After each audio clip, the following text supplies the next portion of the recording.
السلام عليكم ورحمة الله تعالى وبركاته. الصلاة والسلام عليك يا رسول الله. الصلاة والسلام عليك يا حبيب الله وعلى آلك وأصحابك يا نور الله صلى الله تعالى عليك وسلم. أعوذ بالله من الشيطان الرجيم.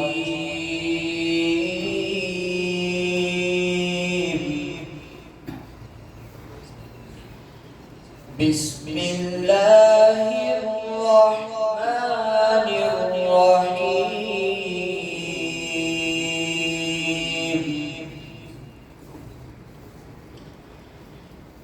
لإيلاف قريش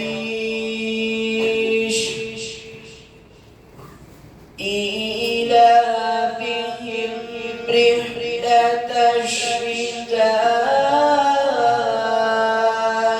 والصيف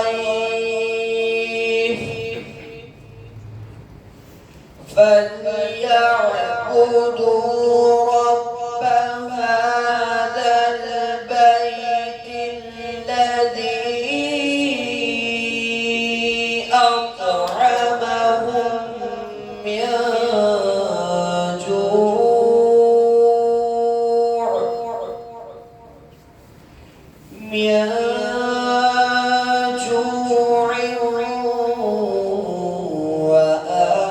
وآمنهم من خوف.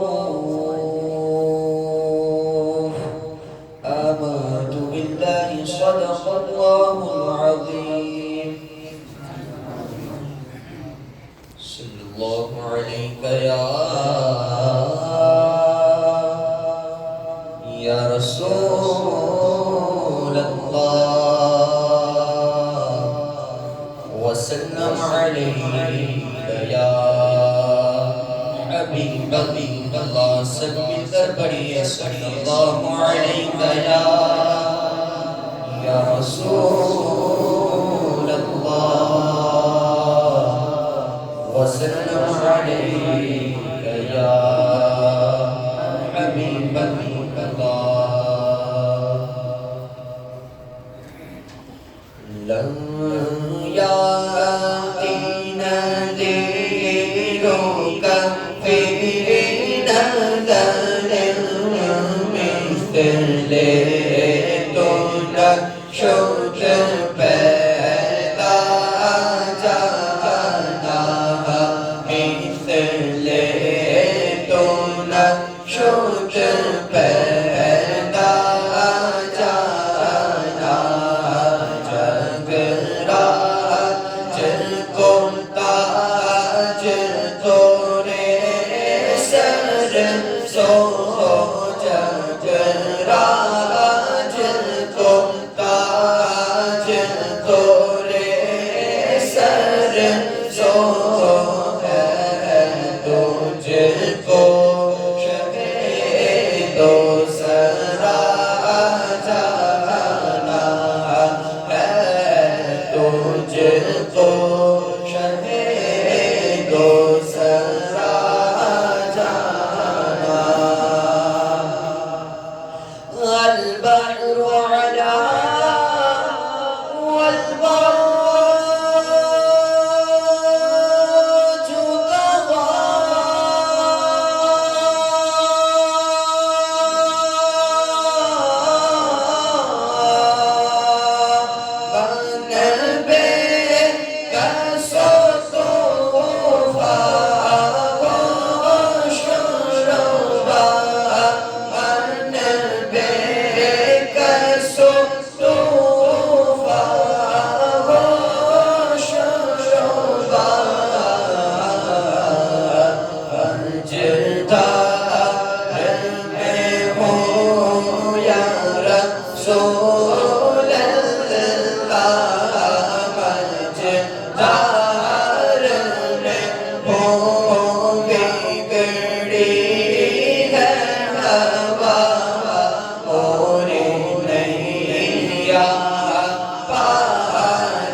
السلام علیکم ورحمۃ اللہ تعالی وبرکاتہ۔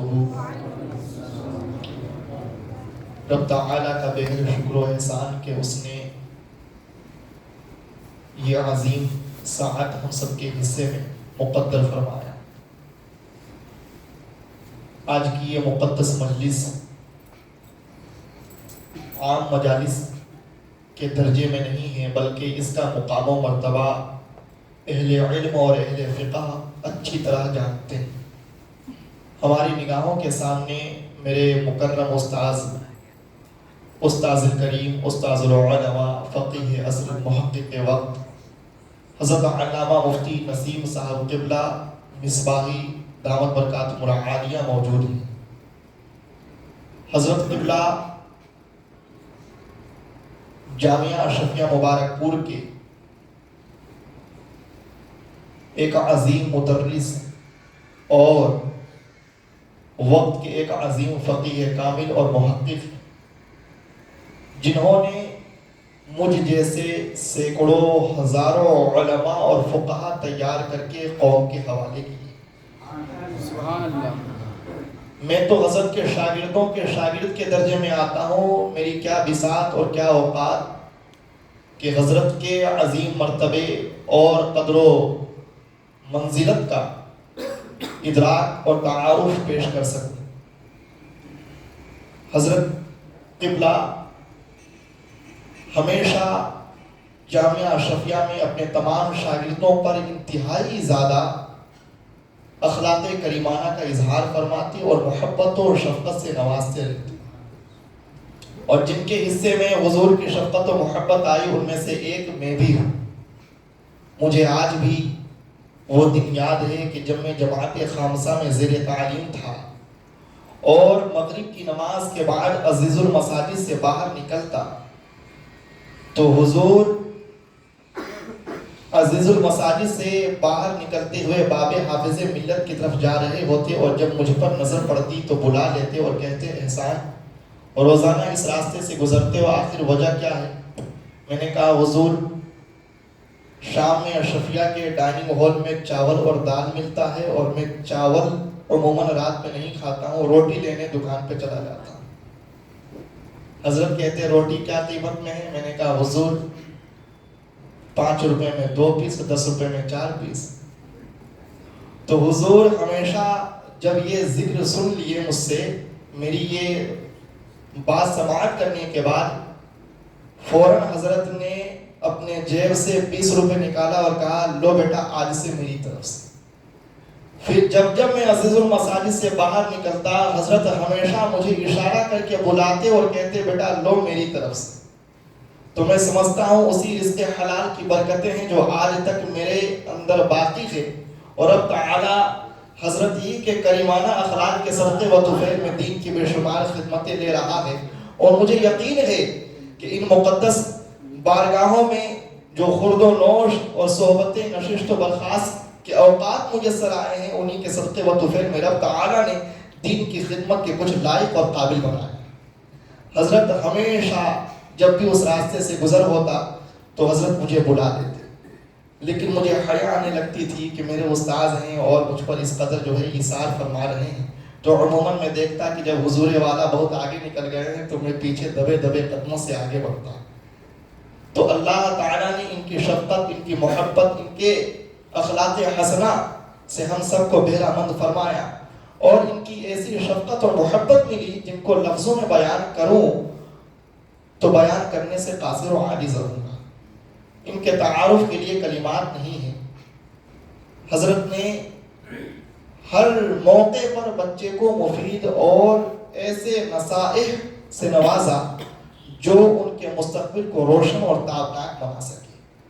ان مقدس شخصیتوں کی بارگاہ میں رہنے سے ہمارا فکر بھی روشن ہوتا ہے، ہمارا ضمیر بھی اجلا ہوتا ہے، ہماری طبیعت بھی پاک باز بنتی ہے، اور واقعی محسوس ہوتا ہے کہ ہمارے بزرگوں نے کس طرح سے دین کی خدمت کی اور علماء، فقہاء اور فضلاء کی ایک جماعت کو تیار کیا.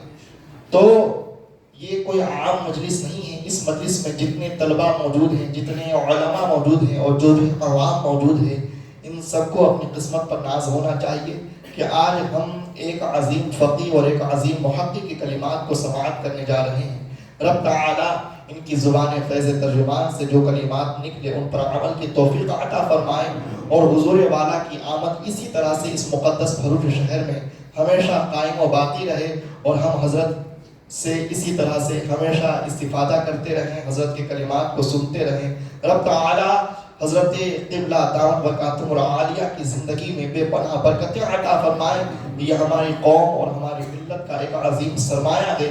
رب تعالی ان کو تمام حوادث بلا اور آسمانی و اخروی و دنیاوی تمام مصائب و آلام سے ہمیشہ محفوظ رکھے، اور حضور والا کے فیوز و برکات سے ہم تمام شاگردوں کو، تمام محبین و متعلقین کو ہمیشہ فیضیاب فرمائے.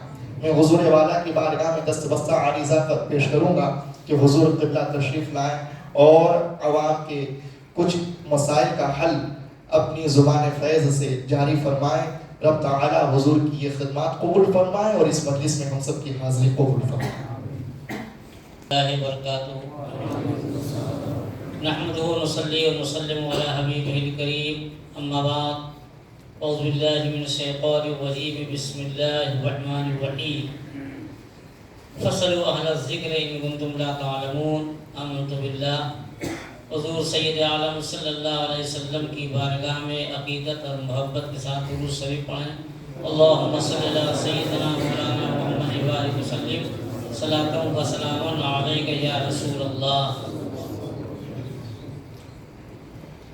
آپ حضرات کے درمیان آ کر مجھے بے حد خوشی ہو رہی ہے کہ کچھ علم دین سیکھنے اور سکھانے کا موقع میسر آ گیا۔ ہمارے عزیز اسعد نے ہمارے بارے میں جو کچھ بیان کیا، اس کے تعلق سے میں کیا کہوں، یہ ان کی محبت ہے، ورنہ چاہیے یہ تھا کہ جو بات راز کی ہے راز ہی میں رہتی۔ میں نے اپنے بزرگوں کو دیکھا ہے، پڑھا ہے، ان سے سیکھا بھی ہے۔ حضرت حافظ ملت رحمۃ اللہ علیہ فرماتے ہیں کہ اپنے استاد سے علم بھی حاصل کیجئے اور سلیقہ و طریقہ بھی سیکھیے۔ ہمارے استاد حضرت صدر الشریعہ رحمۃ اللہ علیہ بہت گرم چائے پیتے تھے، اس لیے میں گرم چائے پیتا ہوں، یہ حافظ ملت فرماتے تھے۔ میں نے صدر الشریعہ سے علم بھی سیکھا ہے اور اخلاق زندگی بھی سیکھا۔ تو استاد کے نقش قدم پر اتنا کہ چائے بھی گرم پیئیں۔ میرے آقائے نعمت حضور شارح بخاری رحمۃ اللہ علیہ کا جس صبح انتقال ہوا، 11 مئی فجر کی نماز کے بعد، رات میں حضرت کے کمرے میں میٹنگ ہوئی، میں بھی سائے کی طرح رہتا تھا۔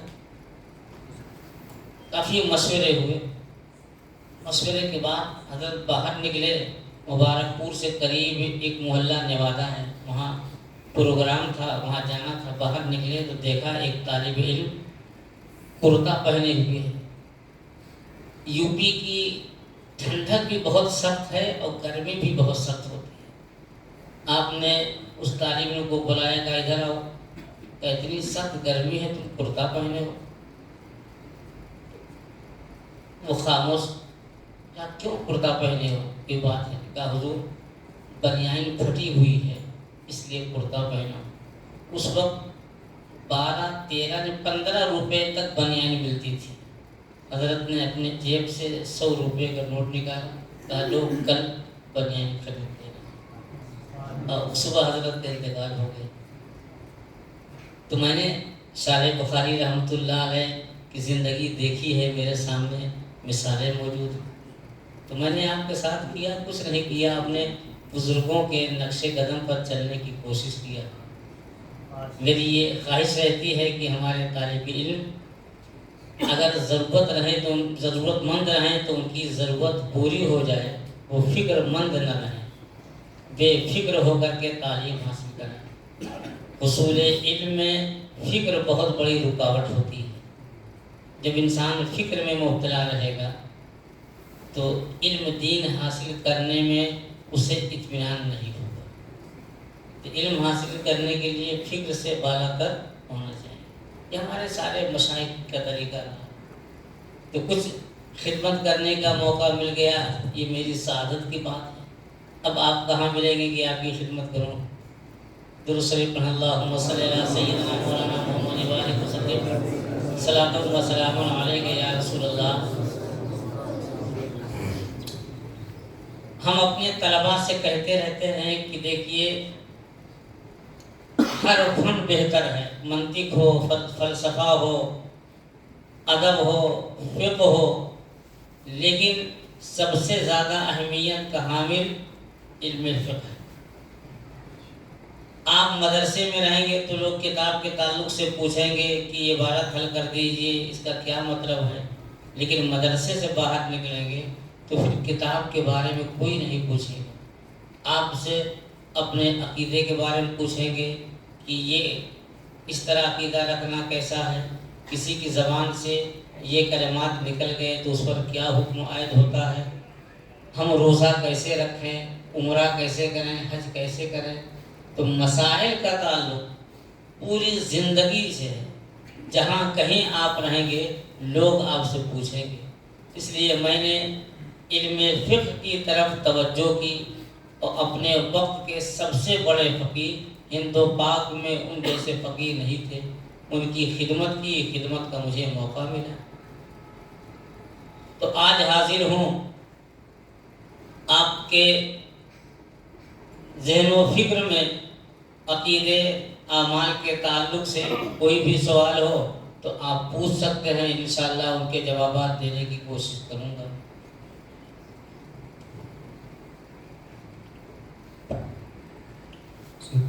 سوال جواب سے قبل ایک خوبصورت رسم ہے جو باقی رہ گئی تھی گلپوشی کے سلسلے میں، تو سب سے پہلے میں حاجی مشتاق صاحب سے گزارش کروں گا کہ وہ تشریف لائیں اور حضرت کی گلپوشی فرمائیں، پھر حاجی احمد صاحب سے گزارش ہے کہ وہ بھی تشریف لائیں اور حضرت کی گلپوشی فرمائیں۔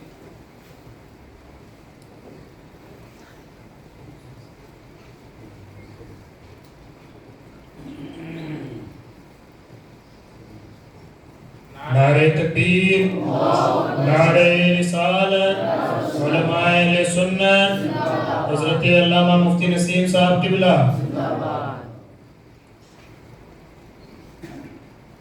حاجی یوسف صاحب تشریف لائیں اور حضرت کی گلپوشی فرمائیں۔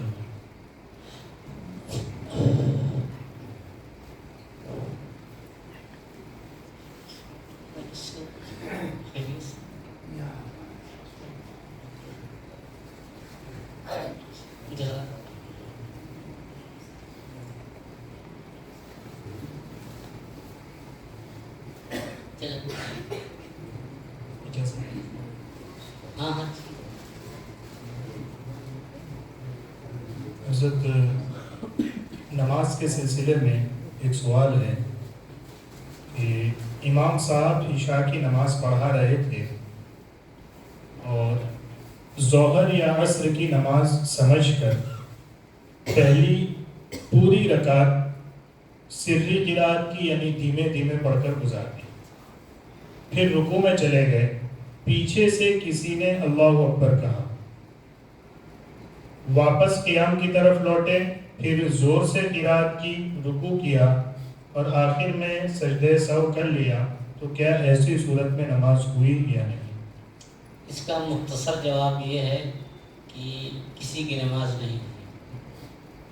تفصیل یہ ہے کہ مغرب، عشاء اور فجر میں بآواز بلند قرات کرنا واجب ہے، تو ان پر واجب تھا کہ بآواز بلند قرات کرتے، لیکن جب انہوں نے پوری سورہ فاتحہ آہستہ پڑھ لی، بلکہ سورت بھی آہستہ پڑھ لیا، ان پر تو سجدہ سہو واجب ہو گیا۔ اب اخیر میں وہ سجدہ سہو کر لیتے، نماز ہو جاتی، لیکن درمیان میں کسی مقتدی نے لقمہ دیا تو لقمہ دینے سے کوئی فائدہ ہوا؟ سجدہ سہو تو واجب ہو چکا تھا، اور جب وہ رکوع میں گئے، رکوع سے واپس آئے تو ان کا لقمہ دینا بے محل تھا، یعنی غلط جگہ تھا، اور نماز میں غلط جگہ لقمہ دینے سے لقمہ دینے والے کی نماز فاسد ہو جاتی ہے، وہ نماز سے باہر ہو جاتا ہے۔ امام صاحب نماز پڑھا رہے ہیں، قرات میں غلطی ہو گئی، باہر سے ایک شخص آیا نماز میں شامل ہونے کے لیے، ابھی نیت نہیں باندھی تھی کہ اس نے لقمہ دے دیا اور امام صاحب نے لقمہ دے دیا، نماز نہیں ہوگی، کیونکہ وہ نماز میں داخل ہوا ہی نہیں اور لقمہ دے دیا۔ تو نماز کے باہر جو شخص ہے اس کا لقمہ لینے سے نماز نہیں ہوتی۔ تو جب امام صاحب سورہ فاتحہ اور سورت آہستہ پڑھ گئے، رکوع میں چلے گئے، اب اس نے لقمہ دیا تو لقمہ دینا بے محل تھا، اور بے محل لقمہ دینے سے لقمہ دینے والے کی نماز فاسد ہو گئی۔ اور جب امام صاحب نے لقمہ لے لیا، کھڑے ہو گئے، تو گویا نماز سے باہر انسان کا لقمہ لیا، امام صاحب کی نماز گئی، اور امام کی گئی تو سارے مقتدیوں سے گئی، اس نماز کا دہرانا ضروری ہے۔ ایسی صورت میں حضرت امام صاحب کے لیے کیا حکم ہوگا؟ یعنی سب لوگ نماز پڑھ کے گھر چلے گئے ہیں، بعد میں امام صاحب کو یہ مسئلہ معلوم ہوا کہ نماز نہیں ہوئی تھی، تو پھر اب وہ کیسے اطلاع کریں؟ اگر ابھی نماز کا وقت نہیں نکلا تو سب سے پہلے اپنی نماز پڑھ لیں، اور وقت نکل گیا تو قضا کر لیں، اور بعد میں جب وہ مسجد میں آئے تو اعلان کر دیں کہ کل کی عشاء جس نے میری ابتدا میں پڑھی ہے دوبارہ پڑھ لیں۔ اور امام صاحب کو بھی مسئلہ بیان کرنے میں حیا بھی نہیں کرنی چاہیے. دنیا کی شرم کچھ بھی نہیں ہے آخرت کی شرم کے مقابل میں. جب امام نے غلط نماز پڑھا دی، مقتدیوں کو معلوم نہیں ہوا، حدیث میں ہے بل امام و ضامن، کہ امام ضامن ہوتا ہے، ضمانت دار ہوتا ہے. اگر امام بے وضو نماز پڑھا دے تو قصوروار یہی تو ہوگا. تو بتا دینا چاہیے کہ کل کی نماز آپ لوگ دہرا لیں. اسی سے متصل ایک سوال حضرت، جیسے رمضان میں تراویح کی نماز میں یہ ہوتا ہے، خاص کر ہمارے علاقے میں عموماً یہ رواج ہے کہ 2 حفاظ تراویح پڑھاتے ہیں، یعنی ایک 12 رکعت اور ایک 8 رکعت یا 16 4 جس طرح سے بھی. تو جب ایسی صورت میں کہیں مشابہت لگتی ہے یا کسی دوسرے مقام سے تلاوت ہو جاتی ہے، اور کبھی کبھی پیچھے جو حافظ ہیں ان کو خود مشابہت لگ جاتی ہے، جس کی وجہ سے وہ دوسری جگہ سے لقمہ دے دیتے ہیں، یعنی امام پڑھ کہیں اور رہا ہے اور انہوں نے لقمہ کہیں اور سے دے دیا. تو ایسی صورت میں اس تراویح کی نماز کا پھر کیا حکم ہوگا؟ لقمہ دینے میں جلدی نہیں کرنا چاہیے. جب ایک دم یقین ہو کہ امام غلط پڑھ رہے ہیں تب لقمہ دینا چاہیے، اور خود ہی جب مشکوک ہو تو لقمہ دے کر کے امام کو شک و شبہے میں نہیں ڈالنا چاہیے. لیکن اگر لقمہ دینے والے نے وہی صحیح لقمہ نہیں دیا، کوئی بھی نماز ہو، تراویح ہو، جمعہ ہو، عیدین ہو، پنجگانہ ہو، سب کا حکم ایک ہے کہ اگر غلط لقمہ دیا امام نے لے لیا تو سب کی نماز سے لی جائے. اگر امام نے لقمہ نہیں لیا تو جس نے لقمہ دیا تھا صرف اسی کی نماز جائے گی، وہ دوبارہ نیت باندھ کر کے شامل. حضرت نماز ہی سے متعلق ایک سوال ہے. کبھی کبھی لوگ سفر میں کیرالہ وغیرہ جاتے ہیں، وہاں پہ سنی صحیح العقیدہ امام تو ہیں مگر وہ شافعی مسلک سے تعلق رکھتے ہیں.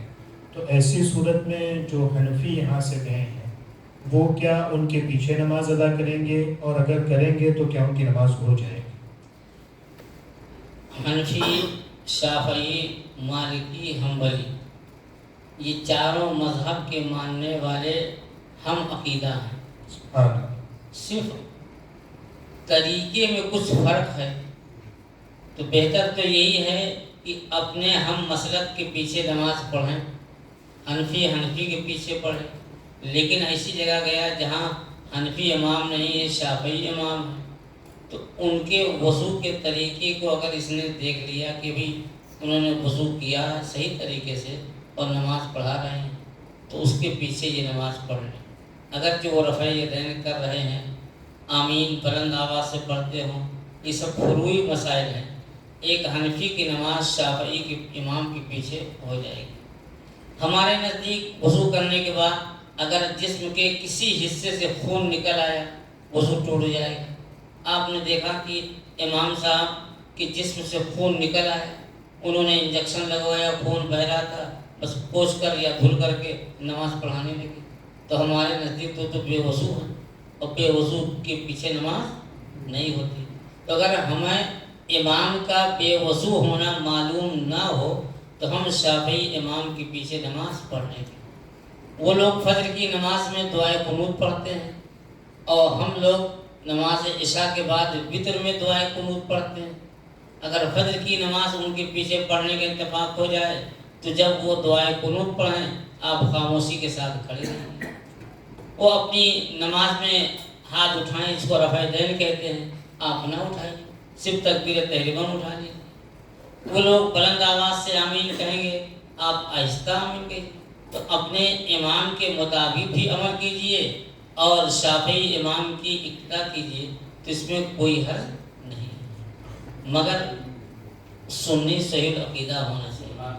بہت سے امام شافعی کے ماننے والے ہیں، بالکل ہماری ہی طرح پختہ سنی ہیں، ان کے پیچھے نماز پڑھنے میں کوئی تردد نہیں. اور اگر شافعی امام کی طرح کوئی غیر مقلد نماز پڑھ رہا ہے، غیر مقلد بھی عموماً جو ہے شافعی کی طرح نماز پڑھتے ہیں، ان کے پیچھے نماز پڑھنے کی اجازت نہیں ہے، کیونکہ اس کا تعلق عمل سے ہی عقیدے سے، اس کے عقیدے میں فطور ہے. اس لیے غیر مقلد کے پیچھے تو نماز نہیں پڑھیں گے، مگر شافعی امام جو غیر مقلد کی طرح پڑھتا ہے اس کے پیچھے نماز پڑھنے کی۔ تو فرق سمجھیے، عمل میں تو یکسانیت ہے۔ کیسے؟ ہم حنفی ہیں، دیوبندی بھی حنفی ہیں، تو ہمارے ان کے عمل میں تو یکسانیت ہے، جیسے ہم نماز پڑھتے ہیں ویسے وہ بھی پڑھیں گے، مگر ان کے عقیدے میں فتور ہے، ہم ان کے پیچھے نماز نہیں پڑھتے۔ تو جب ہماری طرح جو نماز پڑھتا ہے لیکن عقیدے میں فتور ہونے کی وجہ سے اس کے پیچھے ہم نماز نہیں پڑھتے، تو جو غیر مقلد ہماری طرح نماز بھی نہیں پڑھتا، ہماری طرح عقیدہ بھی نہیں رکھتا، اس کے پیچھے ہم نماز کیسے پڑھیں گے؟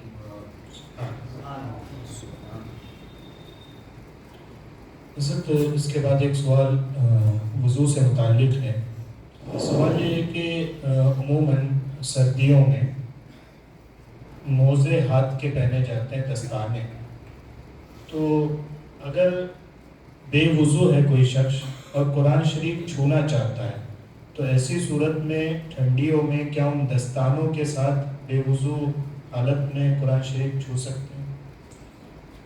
قرآن مقدس میں لا یمسہ الا المطہرون، کہ قرآن پاک صرف پاک انسان ہی چھوئے، یعنی پاک بھی ہو اور باوضو بھی ہو، ناپاک ہو وہ بھی نہیں چھو سکتا، پاک ہو اور بے وضو ہو وہ بھی نہیں چھو سکتا۔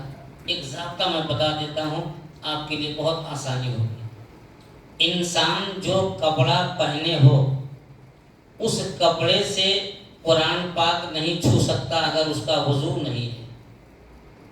مثال کے طور پر رومال ہم اپنے کندھے پر رکھ لیں، چادر اوڑھے ہوں، بے وضو ہوں، تو اسی چادر سے ہم قرآن پاک نہیں چھو سکتے۔ کیوں؟ اس لیے کہ ہم بے وضو ہیں اور چادر ہمارے جسم پر لپٹی ہوئی ہے، رومال ہمارے کندھے پر ہے، گویا ہم پہنے ہوئے ہیں، اور اس رومال سے ایک کنارہ ہمارے کندھے پر ہے اور دوسرے کنارے سے قرآن شریف پکڑیں، یہ جائز نہیں۔ لیکن رومال اگر کندھے سے اتار کر کے اب قرآن پاک پکڑیں، یہ جائز۔ تو دستانہ ہاتھ میں پہنے ہیں اور بے وضو ہیں تو قرآن پاک نہیں چھو سکتے، لیکن دستانہ نکال دیں اور اسی دستانے کو ہاتھ میں لے کر کے اس سے پکڑ لیں تو پکڑ سکتے۔ ہاتھ میں پہن لیں، ہم یہ جبہ پہنے ہیں، اب یہ آستین کر لیں، اب ایسے ہم قرآن شریف چھوئیں، یہ جائز نہیں۔ جبہ اتار دیں اسے آستین سے، آستین میں نجاست کا شبہ بھی نہیں ہوتا ہے، اب آستین سے قرآن پاک چھوئیں پکڑیں، یہ کیا ہے؟ جائز۔ یہ ضابطہ یاد رکھیے کہ اگر بے وضو انسان کپڑا پہنے ہو کسی بھی طرح، رومال ہو، جبہ ہو، چادر ہو، امامہ، اب امامے کے شملہ سے پکڑنا چاہے نہیں پکڑ سکتا، تو قرآن پاک نہیں پکڑ سکتا، وہی امامہ اتار لے اور قرآن پاک جو ہے پکڑ لے تو اس کی اجازت۔ سبحان اللہ۔ قرآن پاک کے اندر جیسی تھیلی کے اندر رکھتے اس کے وہ لگیلا ہوا ہے، ایسے چھو سکتا کہ نہیں؟ ہاں، گلاس کے اندر قرآن شریف ہے تو بے وضو آدمی چھو سکتا ہے، قرآن پاک نہیں چھوتا ہے۔ اچھا، یہ بھی کہ دفتی سمجھتے ہیں، کیا کہتے ہیں؟ قرآن شریف کے اوپر جو جلد ہوتی ہے تو اس کو کیا کہتے ہیں؟ آپ سمجھائیے۔ پٹھا جو ہوتا ہے، پٹھا جو کہتے ہیں، بائنڈنگ جو ہاں بائنڈنگ ہوتی ہے، تو دفتی آپ لے کر کے اور کسی کہیں کہ قرآن پاک ہاتھ پہ رکھ دو تو یہ جائز ہے، یہ دفتی الگ ہے، لیکن وہی دفتی اگر قرآن پاک کے اندر سل دی گئی ہے، جتنے بھی قرآن پاک ہیں سب کی جلد سازی ہوتی ہے، اوپر دفتی لگا دیتے ہیں، اب وہ قرآن پاک کے ساتھ منسلک ہو گیا، جدا نہیں ہوتا، تو آپ دفتی کے ساتھ قرآن پاک نہیں چھو سکتے۔ دفتی الگ تھی تو بلا وضو قرآن پاک کو چھو سکتے تھے، لیکن دفتی جب قرآن پاک کے ساتھ متصل بہ اتصال قرار ہو گئی تو اب بلا وضو نہیں چھو سکتے۔ لیکن جزدان جو ہے وہ تو نکالا جاتا ہے، پڑھنا ہوگا تو اس کو نکالیں گے، تو متصل ضرور ہے لیکن نکالنے کے لیے لگا ہے، تو قرآن پاک اس کے اندر ہے، تو بے وضو انسان چاہے مرد ہو یا عورت ہو قرآن پاک جزدان کے ساتھ چھو سکتے۔ رمضان میں نماز پڑھتے تراویح کی، تو اس میں نیت کرنا چاہیے کہ کیا ہے وہ؟ دیکھیے اصل میں نیت دل کے ارادے کا نام ہے. آپ ابھی عشاء کی نماز پڑھنے آئیں گے، نیت کی میں نے 4 رکعت نماز فرض عشاء پڑھنے کے واسطے اللہ تعالیٰ کے پیچھے اس امام کے منہ میرا کعبہ شریف کی طرف اللہ اکبر. اردو زبان میں یہی تو نیت ہے. آپ اپنی زبان میں بھی نیت کر سکتے ہیں، لیکن کچھ نہ کہیے، سیدھے آئے. آپ نے دیکھا کہ امام صاحب عشاء کی نماز پڑھ رہے ہیں، دل میں سوچ لیا کہ میں بھی امام کے پیچھے عشاء کی نماز پڑھ رہا ہوں، بس اللہ اکبر کہہ کے ہاتھ باندھ لیے، آپ کی نماز ہو گئی. تو نیت دل کے ارادے کا نام ہے، زبان سے کہنا ضروری نہیں ہے. اب ایک بات سنیے، عقیدے کی بات تھوڑی سی ہو جائے. آج ہمارا مخالف جو فرقہ ہے طرح طرح کی باتیں کرتے ہیں کہ رسول اللہ کے زمانے میں یہ کام نہیں ہوتا تھا، آپ لوگ کیوں کرتے ہیں؟ صحابہ کرام کے زمانے میں یہ کام نہیں ہوتا تھا، آپ لوگ کیوں کرتے ہیں؟ یہ باتیں سامنے آتی ہیں کہ نہیں جی؟ ربیع الاول شریف میں گھروں پر جھنڈے نہیں لگتے تھے، صحابہ نہیں لگاتے تھے. کیا آپ کو صحابہ کرام سے زیادہ محبت ہے؟ ہمارے یہاں بھی ایک دیوبندی جو ہے بہت بوڑھا تھا، اسی طرح کے خرافات کی باتیں کرتا تھا. ایک سنی ہم سے کہنے لگے کہ فلاں آدمی اس طرح کی باتیں کر رہا ہے. میں نے کہا اچھا ٹھیک ہے، کل 12 ربیع الاول ہے، کل تقریر ہوگی، ہم بتا دیں گے. تو ہمیں کیا تقریر کرنی تھی ہم نے چھوڑ دیا. ہم نے کہا سنیے، چاہے سنی ہو، دیوبندی ہو، شیعہ ہو، غیر مقلد ہو، کوئی بھی ہو، نماز کی نیت اسی طرح تو کریں گے. نیت کی میں نے 3 رکعت نماز فرض مغرب پڑھنے کے واسطے اللہ تعالیٰ کی، اگر امام کے پیچھے تو پیچھے اس امام کی، سب نیت کرتے ہیں. بتاؤ زبان سے نیت کرنے میں کسی کو کوئی اختلاف ہے؟ نہ سنی کو اختلاف، نہ شیعہ کو اختلاف، نہ غیر مقلد کو، نہ کوئی نہیں. میں نے کہا کوئی مائی کا لال دکھا دے، ایک حدیث بھی دکھا دو کہ رسول اللہ صلی اللہ علیہ وسلم زبان اقدس سے نیت کرتے رہے ہوں. کبھی سرکار نے نماز کی نیت زبان سے نہیں ادا کی، بس دل میں سوچ لیا کہ میں فجر پڑھ رہا ہوں، فجر کی نیت کر لیا، اللہ اکبر کہہ. میں نے کہا سیدنا صدیق اکبر نے کبھی زبان سے نیت نہیں کی، سیدنا عمر فاروق اعظم، سیدنا عثمان غنی، سیدنا علی مولائے کائنات، کسی صحابی نے بھی زبان سے نیت نہیں کی. صحابہ تو صحابہ، کسی تابعی نے بھی زبان سے نیت نہیں کی، کسی جو ہے تبع تابعین نے بھی زبان سے نیت نہیں کی. پوری حدیث کی کتاب اٹھا کے دکھا دیجئے کہ رسول اللہ نے زبان سے نیت کی ہو. اب ہم نے کہا جو کام رسول اللہ نے نہ کیا ہو، جو کام صحابہ نے نہ کیا ہو، جو کام تابعین نے نہ کیا ہو، تبع تابعین نے نہ کیا ہو، آپ لوگ کیوں کرتے ہیں؟ ایک دم سناٹا چھا گیا. اس کے بعد سے کبھی کوئی اختلاف نہیں ہے، کسی نے نہیں کیا. یہ تو بہت بعد کے جو ہے علماء نے لکھا کہ نیت دل کے ارادے کا نام ہے. اگر زبان سے کہنے تو بہتر ہے، زبان سے کہنے تو، لیکن صحابہ نے خلفائے راشدین نے نہیں کیا، پھر بھی لکھتے ہیں کہ یہ کام کیا ہے؟ بہتر ہے، تاکہ دل اور زبان دونوں میں موافقت ہو جائے. تو ہم کہتے ہیں اگرچہ عید میلاد النبی کا جلوس یا جلسہ یا جھنڈا سرکار کے زمانے میں نہیں لگا، صحابہ کے زمانے میں نہیں لگا، تابعین نے نہیں لگایا، لیکن یہ کام بہتر ہے کہ نہیں؟ جیسے زبان سے نماز کی نیت کرنا جائز ہے، ویسے یہ کام بھی جائز ہے. بات سمجھ میں ہے؟ نماز کے اندر بہت نمازی مطلب تو جانتا نہیں ہو کیا کیا ناک نہیں لگاتا، ڈائریکٹ سر لگاتا، ڈائریکٹ سر سے اونچا ہو جاتا، مطلب سیدھا سے چلا اٹھ جاتا. دیکھیے مکمل سیدھے کا طریقہ یہ کہ پیشانی بھی لگے اور ناک کی یہ ہڈی سے کرنا چاہیے. تو جس کو آپ دیکھ لیں کہ ناک جو ہے نہیں لگاتا ہے تو اس کو قاعدے سے محبت سے سمجھا دیجئے کہ پیشانی بھی لگاؤ اور ناک بھی، نوک نہیں یہ ہڈی لگائے. صحیح طریقہ یہ پہلے ناک لگے اور پہلے سر اٹھے گا پھر ناک اٹھے گا، یہ صحیح طریقہ برابر. تو ان کو سمجھا دیجئے کہ صحیح طریقہ یہ بہت سے لوگ نہیں پڑھے ہیں نہیں سنے، ان کو نہیں معلوم ہے۔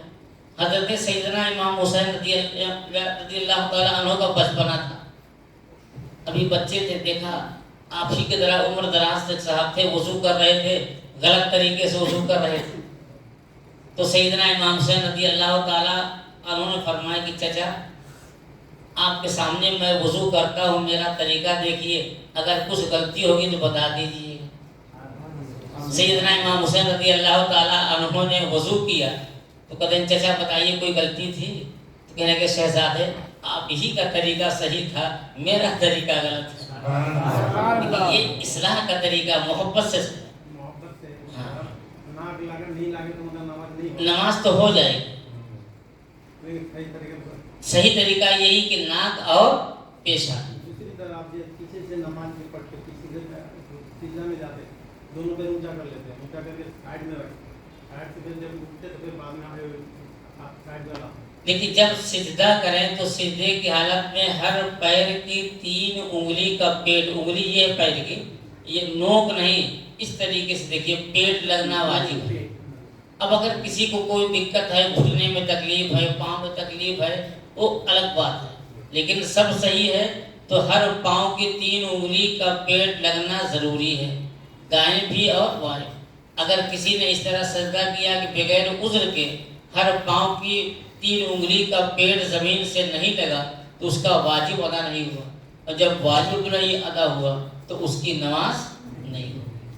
علامہ شامی لکھتے ہیں من ناس عنہ غافلون، لوگ اس مسئلے سے غافل ہیں۔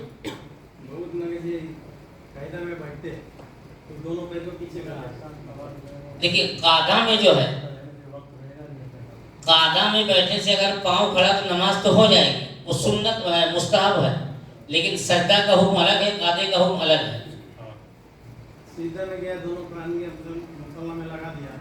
یہ بعد میں مفتی صاحب سے پوچھ لینا ہے سوالات کیونکہ جو حافظ سوالات جو اس کا یہاں پر کیا جائے گا آپ کو بتا دیں گے سن لیجیے، اگر کہونی زمین سے لگی نہیں رکھے تو یہ مکروہ ہے۔ حدیث شریف میں اس طرح نماز پڑھنے سے منع کیا گیا ہے کہ اس طرح نماز کی حالت میں نہ سجدہ کرو جیسے کتا بیٹھتا ہے، کتا ہاتھ پیچھا کر کے بیٹھتا ہے، یہ تو منع کیا گیا۔ وقت کم ہے، بعد پہ سوال امام صاحب سے کر لیجیے آپ لوگ۔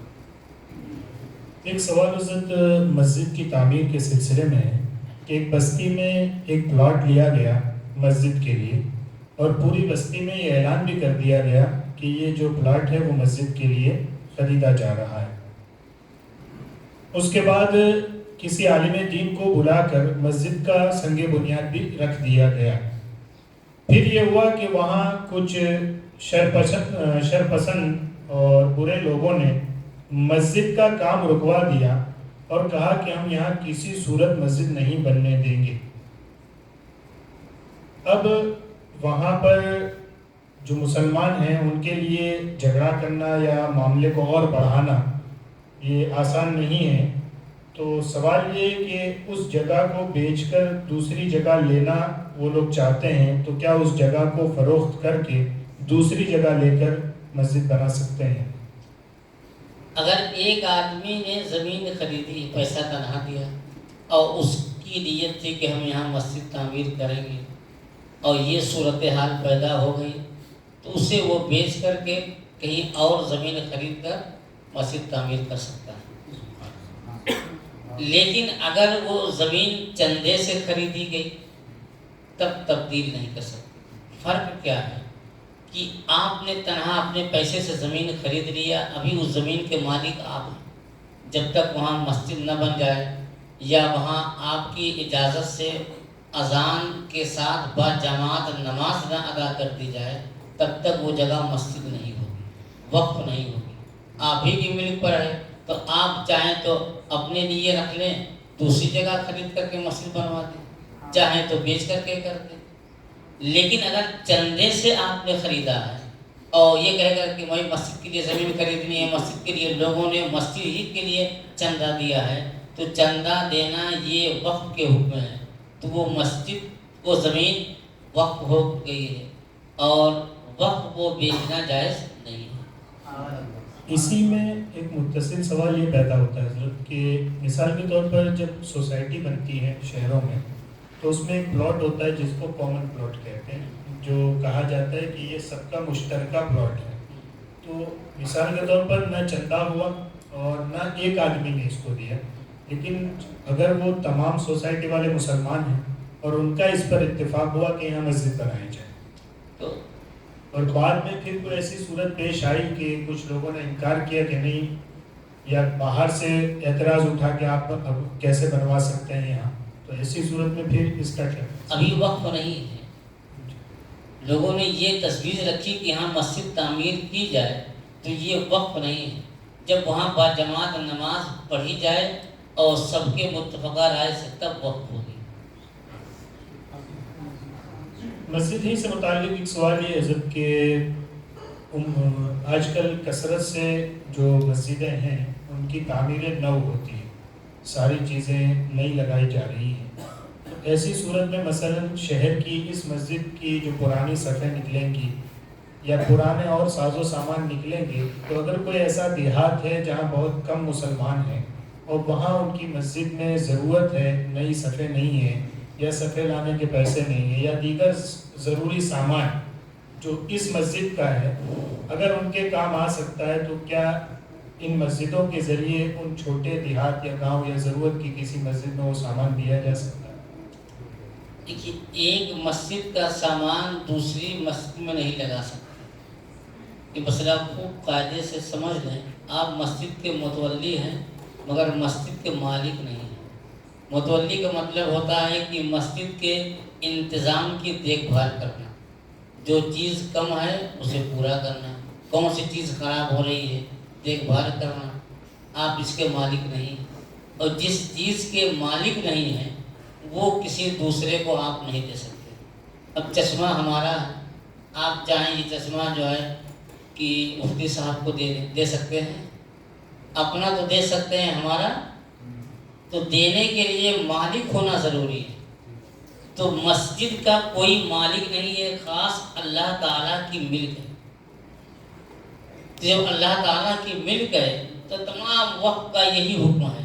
تو ایک مسجد کا سامان دوسری مسجد میں نہیں دے سکتے، اگرچہ وہاں کے لوگ غریب ہیں، مسجد ضرورت مند ہے اور یہاں کوئی ضرورت نہیں. تو اس کا حل کیا ہے کہ یہاں اس مسجد میں استعمال کے لیے اب ضرورت نہیں ہے. اب پنکھے یہ لگے ہیں، کوئی صاحب آئے کہ یہ پنکھے ٹھیک نہیں، میں نیا پنکھا دیتا ہوں. نئے پنکھے لگ گئے، اب اس پنکھے کی یہاں کوئی ضرورت نہیں ہے اور دوسری مسجد میں پنکھے نہیں ہیں. تو کوئی بندہ پنکھوں کو خرید کر کے وہاں دے دے. صفائی کافی رکھی ہوئی ہیں، دوسری مسجد میں ضرورت ہے، تو کوئی شخص جو ہے ان صفوں کو خرید کر یا مسجد کے جو سامان مسجد میں استعمال کے لائق نہیں اسے خرید کر دوسری مسجد میں دے دے.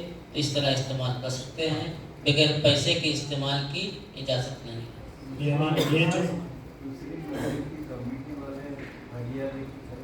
کمیٹی والے ہوں، کوئی الگ بندہ ہو، اس سے بتا دیا جائے کہ فلاں مسجد میں ضرورت ہے تو میں پیسہ دے دیتا ہوں، آپ دے دیجیے.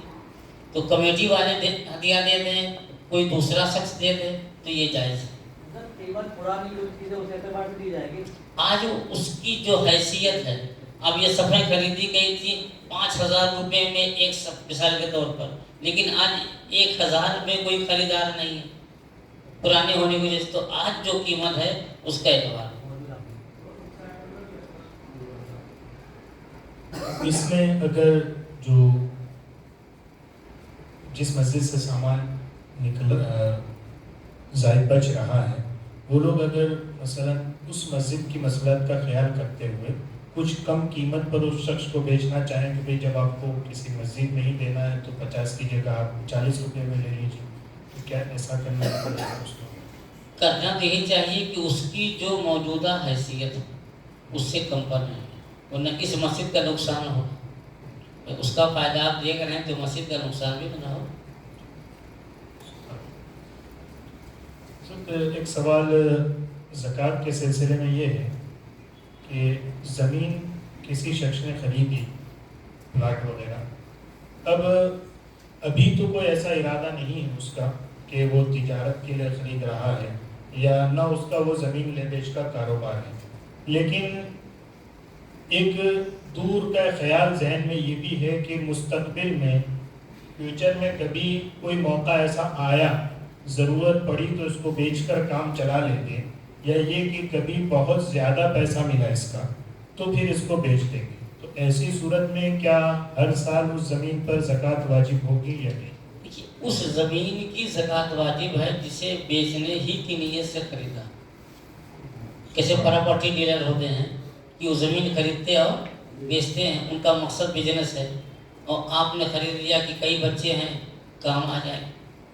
اب کوئی ایسی ضرورت پڑ گئی پیسوں کی کہ کوئی چارے کار نہیں ہے، تو اب سوچتے زمین بیچ دیں تو اس کی زکوٰۃ نہیں ہے. بیچنے کی نیت سے خریدیں تب زکوٰۃ ہے، اور رکھنے کی نیت سے خریدیں تو اس کی زکوٰۃ نہیں ہے.